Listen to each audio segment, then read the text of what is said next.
Hello, my name is Álvaro Álvarez, and I'm going to talk about my approach to the treatment of benign prostatic hyperplasia. Let's remember that in benign prostatic hyperplasia, we have an increase in glandular tissue, also in smooth muscle tissue. And that increase in tissue is going to strangle the bladder neck, producing the symptoms. When we are going to treat the patient, we have to think about the lower urinary tract symptoms. And those symptoms, we're going to ask ourselves, are they mild or are they worse than mild? If they are mild, we're just going to watch and wait or do some behavioral changes, like decrease the alcohol consumption or decrease the consumption of lots of water in the night.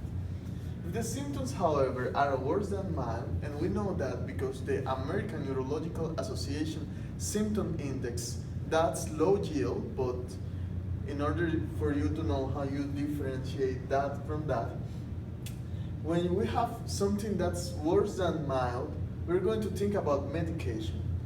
And the medication available for those patients are alpha-1 blockers like terazosin and tamsulosin. Tamsulosin is more specific than terazosin. We have to remember that these medications work by decreasing or relaxing the smooth muscle of the bladder.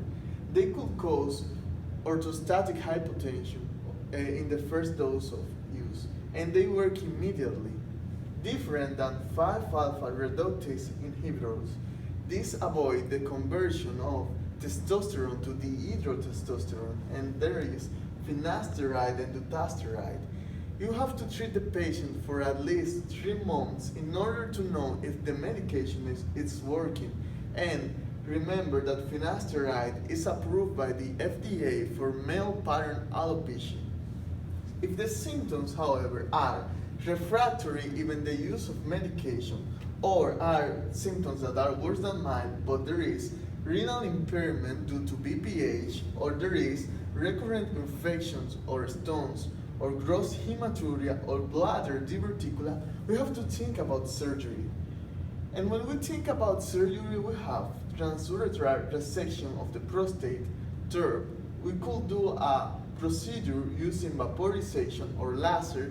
We could use also minimally invasive surgery, tuna, or we could use prostatectomy. However, prostatectomy is regularly used for patients that have a prostate that is estimated to weigh more than 80 grams.